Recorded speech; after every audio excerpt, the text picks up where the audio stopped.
All right. Good evening. July 8th. Hope everyone had a wonderful July 4th weekend. Over the assignment. Some questions. Okay. Um, you review your TMD screening portion of your exam. So TMD screening is a routine part of general dentistry, although not everyone does one. So temporomandibular joints should be assessed every recall exam. We're not just teeth doctors, we're doctors who are involved in the jaw system. The joints have a normal range of movement and have, in normal healthy circumstances, free of inflammation and free of noise. When the joints are compromised, then you have symptoms and signs of temporal mandibular dysfunction. These symptoms and signs include noise in the disc region, inflammation around the capsule, and noise, and a reduced or changed range of movement. I'm not sure why normal exams don't include joint evaluations, but this was a normal part of my general practice since I started dentistry 35 years ago. So maybe different schools teach different focus points. The assessment that I prescribe in my program involves assessing for noise, for inflammation, for a range of movement deviations. We press with our index finger on the joint, on the lateral capsule, which is just above and behind the external auditory meatus. And we rate the level of pain that patient tells us as mild, moderate, or severe. You basically just press on the lateral capsule of the joint, and if they say ouch, you say, is it a little bit, is it a lot, or is it in between? If they say it hurts, but they don't move, that's usually mild. If you press on it and they jump, that's severe. If you press on it and they move a little bit, then that's usually called moderate. We then get them to open to maximum opening, and then you press in the retrodiscal space, so the space behind the joint after it's translated, and you repeat the question. Is it sore, mild, moderate, severe? Keeping your finger in the condyle space, you ask them to slowly open and close, all the way close, all the way open, and you feel and listen for noise. Clicking can be in the opening phase, clicking can be in the closing phase. There could be no noise, there could be a gristly crepitus noise. So each of those noises tells us if the disc is displacing, if the disc is locked forward or displacing forward on opening, or is locked forward and displacing back on closing. And crepitus tells us the disc is completely shot and it's bone on bone. No noise can be either healthy disc or it can be crepitus past the point where everything's broken down and there's no disc, but we have scar tissue now.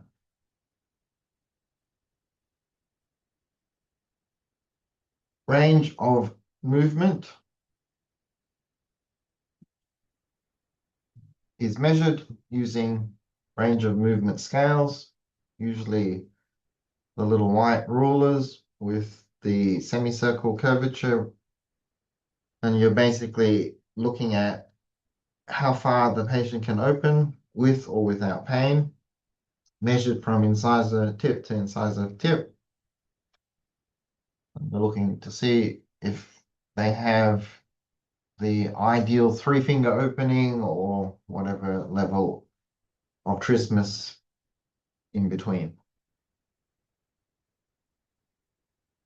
We're also looking to see if they can move protrusive up to the normal 10-11 mils, left and right lateral up to the normal 10-11 mils, or lower levels.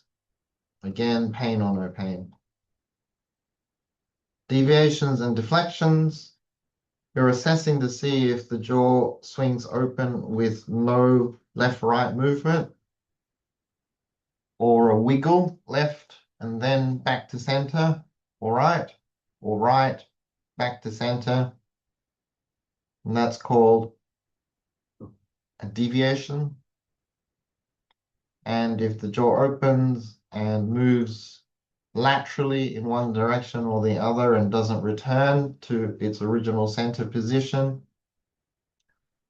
at the maximum opening, then that's called a deflection. You can also assess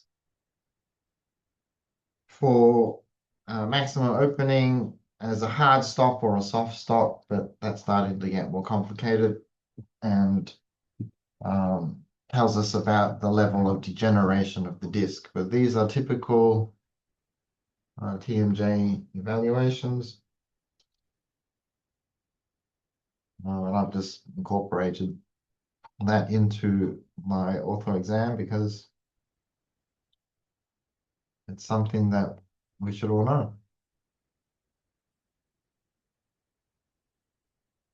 All right, next question. When evaluating cephalometrics by Eastman analysis, what are your general values that indicate this patient is likely a surgical case? You've mentioned A and B greater than 10. I'd like to have a general range of those values that should indicate this patient should at least have an orthognathic consultation. So there are norms that we reference for all cephalometrics, whether it's Eastman, whether it's McNamara, or any of the other hundreds of assessments used. Those analysis all come with a standard range and a mean expectation, whether it's linear measurements or angular measurements. What we do is we pay attention to the ranges that are given in the cephalometrics. Right? You're never given one figure in a cephalometric analysis. You're given multiple figures, and then you're also given the standard variations within what we would expect to be a normal range. Basically, if the measurement is within the standard deviation of expected norms, then you're talking about a non-surgical correction because the skeletal pattern is within a normal range. When you're outside of that range, then you are outside of what you can resolve orthodontically, even with extractions. So generally, outside of the normal range by more than 2 degrees will give you a rough indication that this patient is outside of an orthodontic only treatable range and should be considered as a surgical case. All right, so 2 degrees is generally what we are looking for. All right, so you've got a mean. Generally, you've got 2 degrees on either side of that mean, which gives us the normal variation. And at the extent of normal variation, another 2 degrees on top of that or more will tell us that this becomes a surgical case. So in the sagittal relationship, the most common analysis is A and B, and that's usually used by every analysis, A and B. So A point being the deepest curvature, which of the anterior part of the maxilla, which corresponds roughly to where the apex of the central incisor sits, and B point being the lower central incisor and A point being the upper central incisors, N being the join between the nasal bone and the frontal bone. So A point is usually in front of B point, generally by 2 degrees. There's usually a 2-degree difference between where A point sits and where B point sits. 2 degrees of A and B is what we consider class 1, and class 1 is considered to be anything between 0 degrees and 4.5 degrees. Right? That's considered class 1. Right? 0 to 4 degrees of A and B is considered class 1, 2 being perfect class 1, 0 being a bit class 3, and 4 degrees being a little bit class 2. So what's considered surgical? Anything more than 6 degrees, giving you a severe class 2, is considered potentially surgical, and obviously minus 2 degrees being super class 3 becomes surgical. Wits is the one that I tend to use more for class 3, and A and B is the one I tend to use more for class 2 definitions. Wits is normally 0. Range is somewhere between -1 to 2-ish. So anything more than -2 degrees, -2 in Wits is surgical. Vertical is also very important to consider. I tend to use FMA or y-axis as a quick gauge of the amount of vertical growth. FMA is the most widely used of all measurements. Normal FMA is anywhere between 20 and 30 degrees. 25, 26 is the average mean. So anything above 32 degrees is hyperdivergent and may require surgery. Y-axis is less commonly used. I think 59, 60 degrees is normal So plus minus 2 degrees on either side is the range. Anything more than 62 becomes hyperdivergent. Anything less than 58, 57 by 2 degrees, so it's 50. No. Oh, the range is normal is about 59, 60. Normal range is what, 58 to 62. So 64 or 56 means hypodivergent or hyperdivergent. So that's how you figure it out. All right, so just whatever analysis you use, look at the range that they give you as the standard deviation, add or subtract 2 extra degrees, and if the value of your patient is more or less than that, then it's searchable. All right, Candace. Question about transitioning to decreased appliance wear time.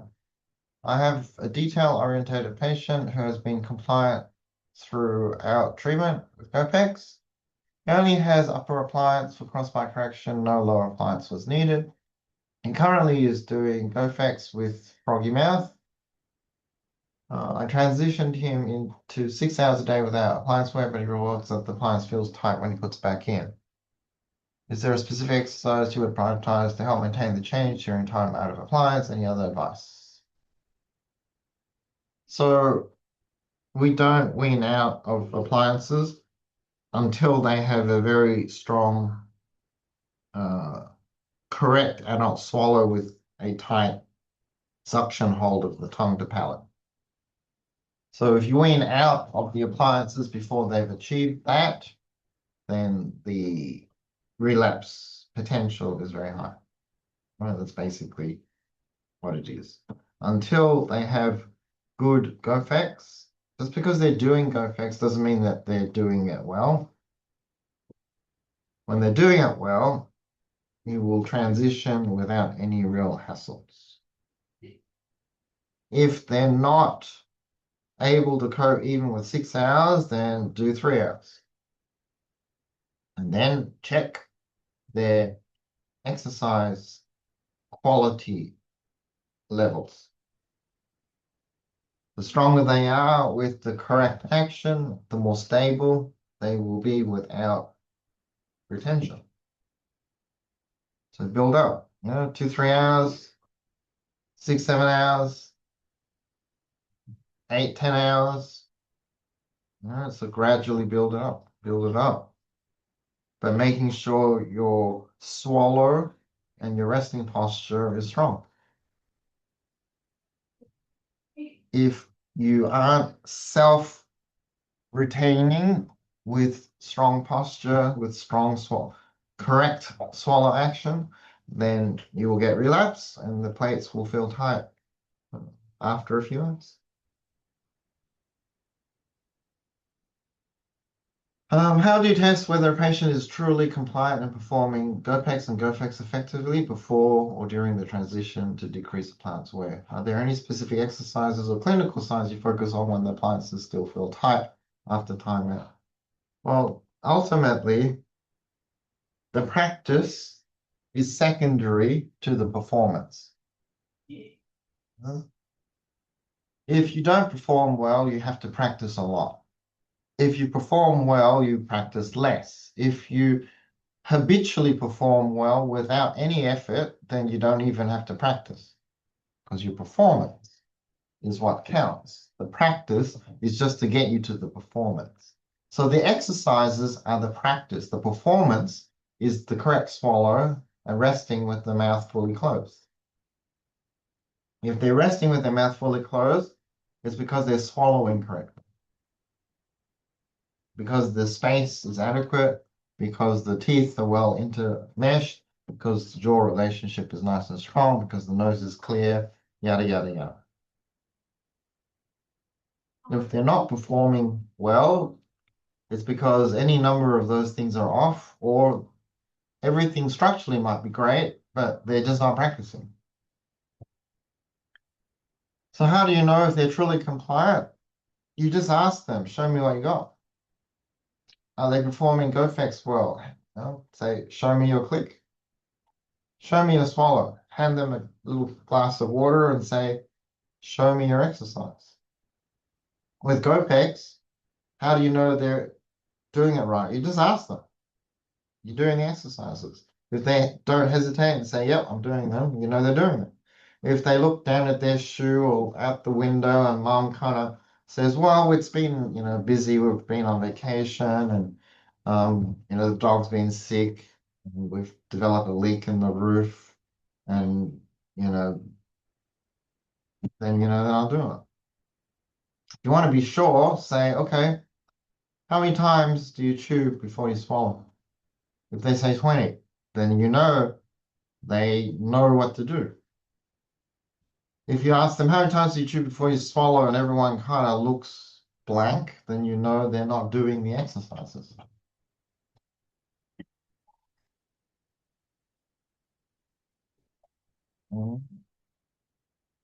If you're doing something, you will know it inside out. You will be able to answer any question asked about the technique. You're not doing exercises, you won't have a clue how to answer any questions about the technique. You're not doing the exercises, you will not be able to perform the swallow correctly.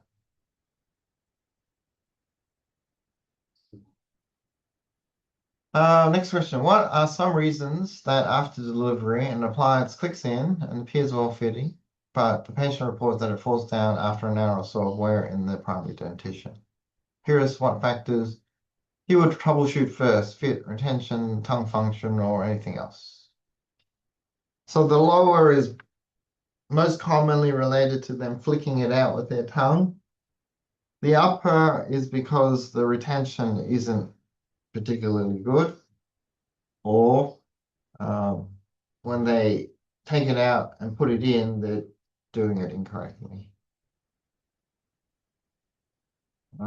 Retention in primary dentition is always never as good as retention in the mixed dentition because you're clasping the D's in primary dentition, whereas you're clasping the E's in mixed dentition. D's inherently are more difficult to clasp. Contact points between the D, E, and C are usually not as good. Shallower, closer to the gingiva, so it's harder to get the clasp underneath the contact points.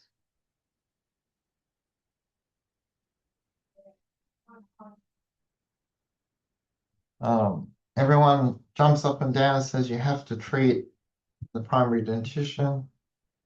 The reality is actually much more difficult to treat in the primary dentition because you've got compliance issues, because you have maturity issues, you've got retention issues, you have transition of teeth issues, you have all sorts of issues. Why do I recommend you guys treat 7 and 8-year-olds? Because that's the sweet spot of early intervention. Do I say don't treat 5-year-olds? Of course not. But much harder, a lot more work.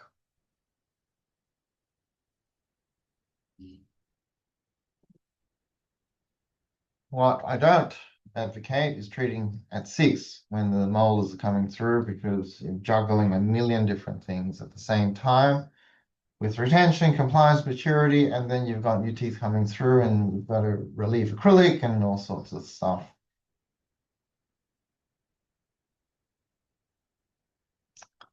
Okay. Next question. When you see a patient who has difficulty maintaining lip seal during chewing, particularly when lateralizing the food, what do you typically find is driving the pattern? Well, there's certain malocclusions or functional patterns when you see these more common. So the most common reason for poor lip seal is the nose is blocked. So you're gonna make sure the nose works. Second most common reason is you've got a malocclusion. You've got a big class 2, a big class 3. Very hard to keep the lips together. Third reason, it's just habit.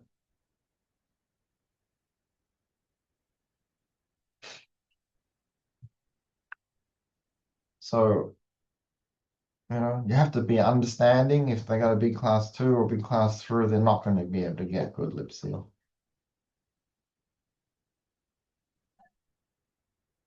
If the nose is blocked, guarantee you're not going to get lip seal.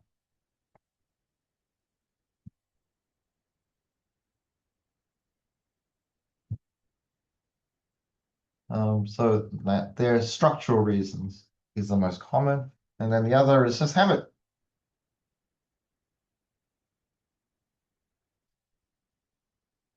When you do something all the time, it's hard not to do that.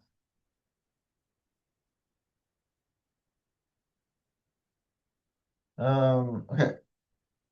For a child with a posterior crossbite, can you have them do go pecs, counting, reading aloud, chewing at the table with the teeth in, because there is an occlusal acrylic table to allow the mandible to center itself in the midline? Or do you wait until the crossbite is corrected to start go pecs? Crossbites are usually corrected very quickly. So as a general rule, I don't have them do go pecs until the crossbite is corrected. I never have them do it while the crossbite is asymmetric maxilla with the flange. If it's functional shift related and the maxilla is symmetric,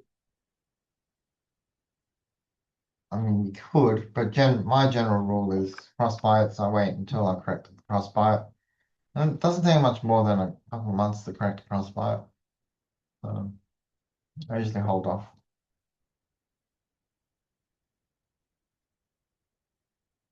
All right, so if you've got a functional shift, it means your joint is displacing. Yeah. So why would you ask someone to load their joint while it's displaced? If you move your jaw mandible into a crossbite, how hard can you load before you hurt yourself? Why would you ask them to load a joint that's displaced? Well, this is why we do the TMD assessment, right? Understand things like this. This is why we do the TMD assessment to see if they've got a deflection that corrects a functional crossbite. Like we follow my protocol because I think things through. All right? We don't vary my protocol because it doesn't actually make sense if you've thought things through.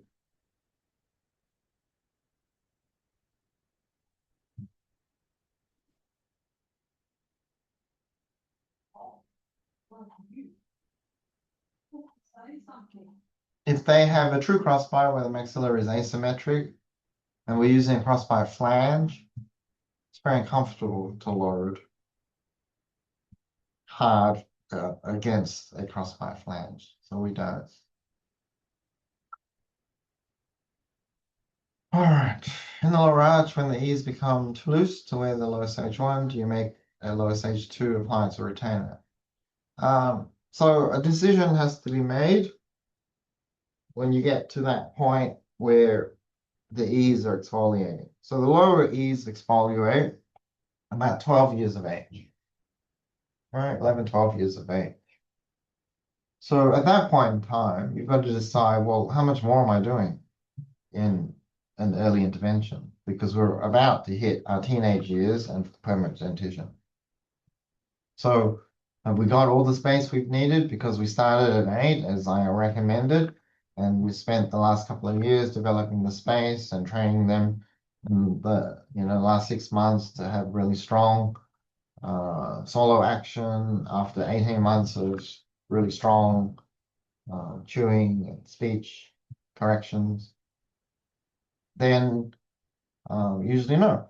Right. When the ears fall out, you have a situation where you no longer have any primary molars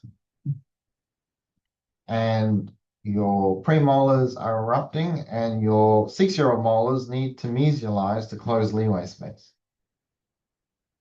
So if you're well spaced and well corrected, then holding the 6s will prevent the 7s from erupting cleanly. So generally, we are finished with that phase and we need to allow leeway to close. In some circumstances where you might have to preserve leeway space because you're trying to make room for canines to come through or whatever, then yeah, hold it. Ease get loose. You have to change to a different appliance. You're not finished your treatment. Then yes, if you want to hold the space, then you need a new appliance that classes the 6s and the incisors. But you've got to be mindful when you're holding the 6s, you're going to block the 7s because the 7s can't erupt until the 6s move forward, closing leeway space. That's how nature intends things to work. You still do it if you need to hold space, sure. You have to steal from Peter to pay Paul, then you do that. Then you have to deal with potentially impacted 7s in the future. Does that happen? Yeah, sure it happens.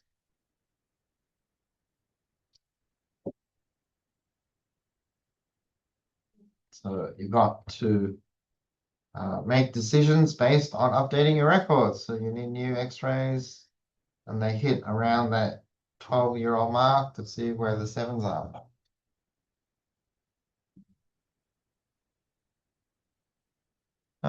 Next question. For bracketing upper C to C for leveling and aligning and closing diastema's, intruding incisors, what do you do if the upper canines are crossing over in the x-ray? And you're not able to bracket at this time, and this will need to be addressed in phase 2. So if you have an ectopic canine and they have crossed over the laterals, this will not be something you can resolve in early intervention. Once they cross over the laterals, then they will need some form of surgical intervention to uncover and full fix appliances with some form of elastics to pull the canine back into position. All you're doing at this point is to make sure that they have enough room to be able to do that. All right? So as a general rule of thumb, if you know you've got ectopic canines, you have to make a decision. Is it something that's going to be corrected with what you're doing? Chances are not if they've crossed over the laterals. And so you know that they're going to need a phase 2 with surgical intervention uncovering the canines, yeah? So your job is just to make some space. And then when you've done that, you make sure the patient is seen by a registered orthodontist who will take over the care of that patient for you, as is appropriate.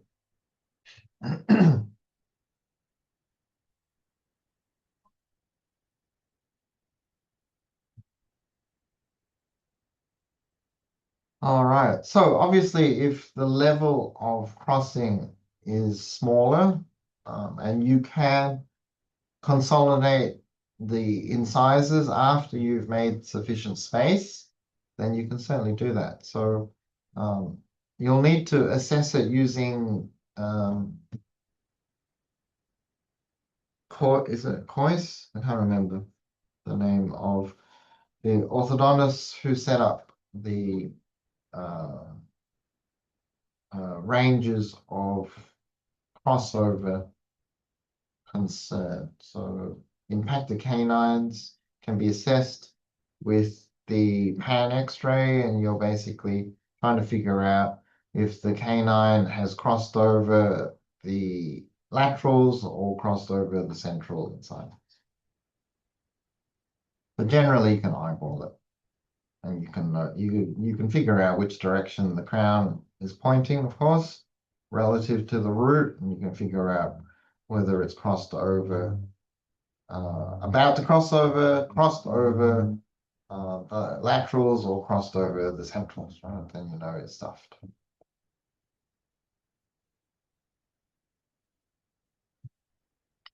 But it's a phase 2 problem if it looks like it's crossed over the lateral. Your job, just make some space so that phase 2 is easier to do and doesn't require premolar extraction. So if you have no space and you have canines that are crossed over, guaranteed you're going to take out premolars.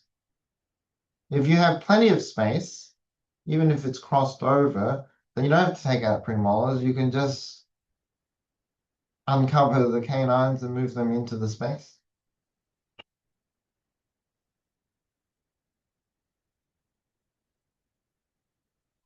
Of course, you got to figure out also if the canines have chewed their way through the laterals, because that makes life very complicated in a restorative sense. Very simple in an orthodontic sense, but in a restorative sense, very complicated. So you need to assess if there's any risk. Generally, any peg laterals get chewed up via canines. All right, question 10, last question, last 5 minutes. When doing limited ortho, as in question 3, can you explain the rationale between the drift from bracket placement positions on the C's, 1s, and 2s, and where to place the bracket based on the lateral cuspid proximity?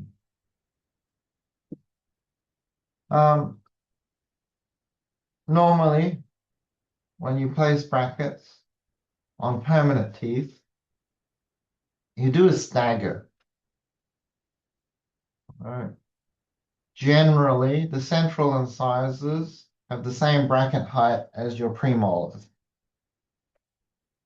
The lateral incisors are usually 0.5 mil less than the central incisors, and the canines are usually 0.5 mil more. That's kind of normal, nice aesthetics. And then the molars are at the same height as the premolars. So centrals, premolars, and molars have the same height. Laterals are a little bit shorter, canines are a bit long, right, in the smile arc.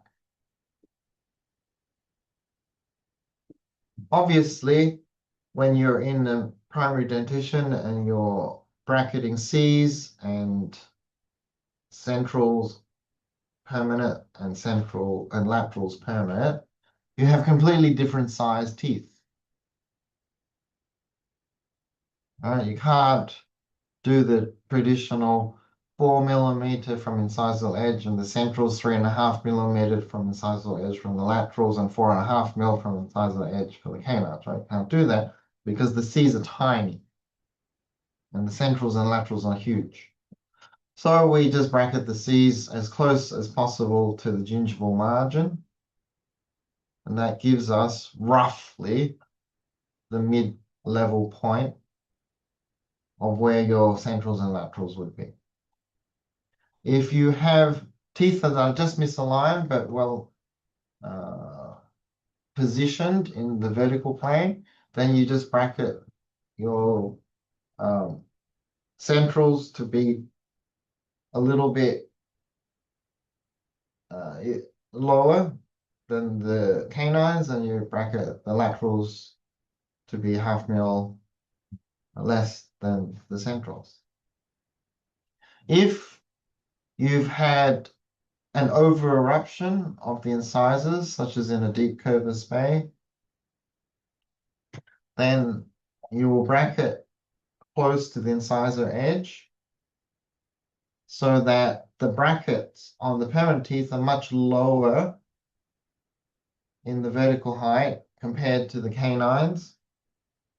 And your arch wire will theoretically intrude the permanent teeth up to the level of the primary canines. The primary canines tend not to extrude. Primary teeth tend not to extrude. Whereas permanent teeth can intrude and extrude relatively easily when the apex hasn't fully formed. As far as lateral cuspid proximity is concerned, when you are tight for the traditional approach for what we call a 2x4 bracketing, where you put a band or a bracket on the 6-year-old molars and you bracket the lateral incisors and the central incisors and have one arch wire that connects the 6 teeth.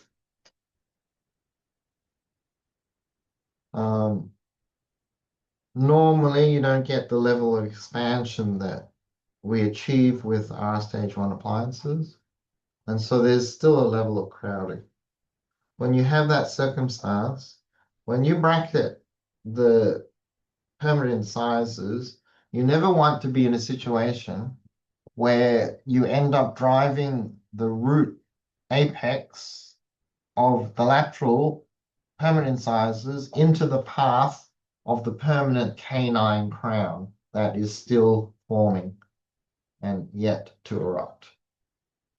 In order to ensure you don't drive the root, you deliberately misbracket on the lateral so that you drive the root tip of the lateral more mesially than you would normally want from a pure aesthetic perspective.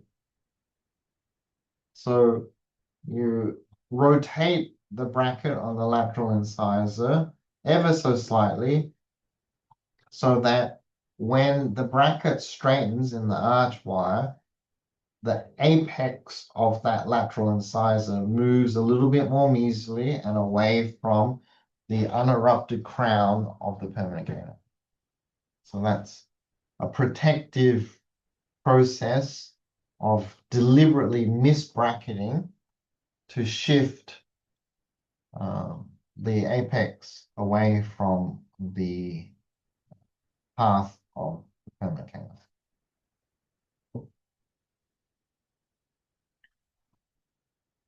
Teeth naturally move out of each other's way, but if you lock them in arch wire, they can't move. And if you actually drive the root apex unintentionally by misbracketing the other way into the path of the canine will chew its way through the permanent lateral. All right, good questions. That's our exciting adventure for today.